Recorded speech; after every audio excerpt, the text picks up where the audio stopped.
ధన్యవాదాలు సార్. ఏది తనంతటా తానే నీ తరికి రాదు, శోధించి సాధించాలి. అది ధీరగుణం, సాధారణ వ్యక్తిత్వం కల అసాధారణ వ్యక్తి. వారి మాటలు, ఆలోచనలు ఎంతో మందికి స్ఫూర్తిగా నిలుస్తున్నాయి. వారే మన రాష్ట్ర ఉప ముఖ్యమంత్రి వర్యులు శ్రీ పవన్ కళ్యాణ్ గారిని వారిని మాట్లాడవలసిందిగా కోరుతున్నాం.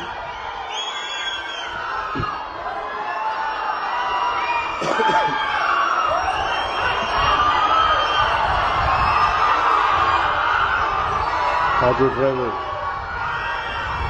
సేవలో ఈ కూటమి ప్రభుత్వం ఉంది. ఆ పథకం కార్యక్రమానికి ప్రారంభించేందుకు ఇచ్చేసిన గౌరవ ముఖ్యమంత్రి వర్యులు, దార్శనికులు శ్రీ నారా చంద్రబాబు నాయుడు గారికి నా హృదయపూర్వక నమస్కారం. ఈ వేదిక పైన ఆసీనులైన గౌరవ మానవ వనరుల అభివృద్ధి, సమాచార సాంకేతిక, electronics and communications, real time governance శాఖల మంత్రివర్యులు సోదరులు శ్రీ నారా లోకేష్ గారికి, రాష్ట్ర బీజేపీ అధ్యక్షులు శ్రీ మాధవ్ గారికి, గౌరవ మంత్రి శ్రీ మండిపల్లి రామప్రసాద్ రెడ్డి గారికి, హెల్త్ మినిస్టర్ శ్రీ సత్యకుమార్ యాదవ్ గారికి, విజయవాడ పార్లమెంట్ సభ్యులు కేసినేని శివనాథ్ గారికి, గౌరవ విజయవాడ సెంట్రల్ శాసనసభ్యులు గోండ ఉమా గారికి, ఈ పథకాన్ని రాష్ట్ర ప్రభుత్వం ఉన్నతాధికారులు శ్రీ ఎంటీ కృష్ణబాబు గారికి, శ్రీ మనీష్ కుమార్ సిన్హా గారికి, లక్ష్మీ షా గారికి, కలెక్టర్ వారందరికీ నా హృదయపూర్వక నమస్కారాలు. ఇతర ఉన్నతాధికారులకి అందరికీ కూడా హృదయపూర్వక నమస్కారాలు. ముఖ్యంగా ఇక్కడికి విచ్చేసిన మా ఆటో డ్రైవర్ సోదరులందరికీ, వారి కుటుంబాలకి, మీడియా మిత్రులకి పేరు పేరున హృదయపూర్వక నమస్కారం. 2000 గత ప్రభుత్వం ఉన్నప్పుడు చాలా సందర్భాల్లో గ్రీన్ ట్యాక్స్కి ఇబ్బంది పడుతున్న మా దగ్గర ప్రస్తావించారు. దానిని సంవత్సరంన్నర లోపే ఆ సమస్యను అడ్రస్ చేయడం జరిగింది. అలాగే గత ప్రభుత్వం మనకి మనీ ఇచ్చిన కానీ రోడ్లు పూడ్చలేకపోవటం, మరింత రిపేర్లు రావటం, ఇవన్నీ చాలా సందర్భాల్లో మాట్లాడారు.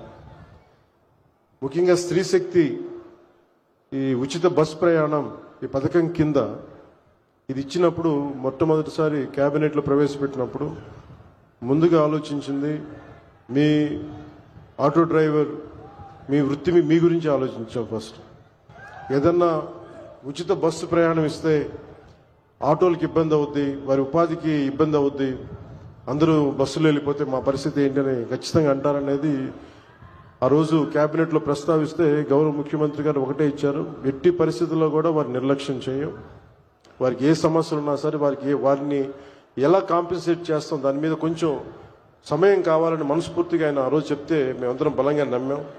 దాన్ని పెట్టుకుని ఈ రోజున మీకు 15,000 రూపాయలు చాలా సంవత్సరాల కాలంలోనే వచ్చిన వెంటనే సంవత్సరాల కాలంలో మీకు 15,000 రూపాయలు మీ అకౌంట్లో పడబోతుంది. దానికి ఆ నిర్ణయం చాలా ఇబ్బందికరమైన పరిస్థితులు ఆర్థికంగా, అలాంటిది మీకోసం 15,000 రూపాయలు ఇంత ఆర్థిక ఇబ్బందులు ఉన్నా కానీ ముందుకు తీసుకెళ్ళి మనస్ఫూర్తిగా నారా చంద్రబాబు నాయుడు గారికి మీ అందరి తరపున హృదయపూర్వక కృతజ్ఞతలు తెలియజేస్తాను. సమర్థవంతమైన నాయకత్వం, ప్రణాళికాబద్ధమైన పాలన ఉంటే ఏ రాష్ట్రమైనా సుభిక్షంగా ఉంటుంది. గడిచిన 15 నెలల కాలంలో గౌరవ ముఖ్యమంత్రి శ్రీ నారా చంద్రబాబు నాయుడు గారి నాయకత్వంలోని కూటమి ప్రభుత్వం ఈ విషయాన్ని పదే పదే నిరూపించింది. ఆ క్రమంలో ఇందాక మీకు చెప్పినట్టుగా ఆడపడుచులకు ఇచ్చిన మాటలు నిలబెట్టుకునే పరిస్థితుల్లో మీకు ఆటోలు, క్యాబ్లు నడుపుకుంటూ జీవనం సాగించే వారిపైన ప్రభావం చూపించింది. అందుకనే ఈ రోజున 15,000 రూపాయలు మీకు ఇచ్చి మీకు చిన్నపాటి వెన్నుదన్నుగా ఉన్నామని తెలియజేసుకుంది కూటమి ప్రభుత్వం. అలాగే ఎన్నికల ముందు నేను పిఠాపురం పర్యటనలో నేను ఆటోలో ప్రయాణించినప్పుడు ఆ ఆటో డ్రైవర్ నాకు సందర్భంగా చెప్పారు, ఆటో డ్రైవర్ సోదరులకు ఎదురయ్యే ఇబ్బందుల్ని మాకు ప్రత్యేకించి వివరించారు. అలాగే ఈ రోజున ఆటో డ్రైవర్ సేవలో కార్యక్రమం ద్వారా స్త్రీ శక్తి పథకంలో మీకు జరుగుతున్న నష్టాన్ని భర్తీ చేసే ప్రయత్నం చేస్తూ అర్హులైన ప్రతి ఆటో డ్రైవర్కి ఈ రోజున 15,000 జమ చేస్తూ దాదాపు 3 లక్షలు, ఇంకా సరిగ్గా చెప్పాలి 2,90,000 మందికి ఈ ఆటో డ్రైవర్ సేవల పథకం ద్వారా లబ్ధి చేకూరుండగా మీ అందరి కోసం ప్రభుత్వం ఆర్థిక ఇబ్బందులు ఉండి 436 కోట్ల భారాన్ని ఈ రోజున రాష్ట్ర ప్రభుత్వం చాలా ఆనందంగా మోస్తుంది. అంటే మీకు ఈ చిన్నపాటి ఊతం ఇవ్వగలిగితే అది భారం అయినప్పటికీ కూడా మీకు ఆనందంగా మోస్తుంది ఈ ప్రభుత్వం. ప్రజల సమస్యలు విని వాటిని పరిష్కరించడమే కుటుంబ ప్రభుత్వం లక్ష్యం. ఇచ్చిన మాట నిలబెట్టుకుంటూ వాగ్దానాలను కార్యరూపం దాల్చుతూ ముందుకు సాగుతూ ఉన్నాం. ఆటో డ్రైవర్లకు అండగా నిలబడి వారి జీవనోపాధి కాపాడటం కోసం కుటుంబ ప్రభుత్వం బాధ్యతగా భావిస్తున్నాం. సమర్థవంతమైన నాయకత్వం ఉంటే ప్రజల జీవితంలో చాలా నిజమైన మార్పు తీసుకురావచ్చు అనేది మరోమారు ఈ పథకం మరోసారి రుజువు చేస్తూ ఉంది.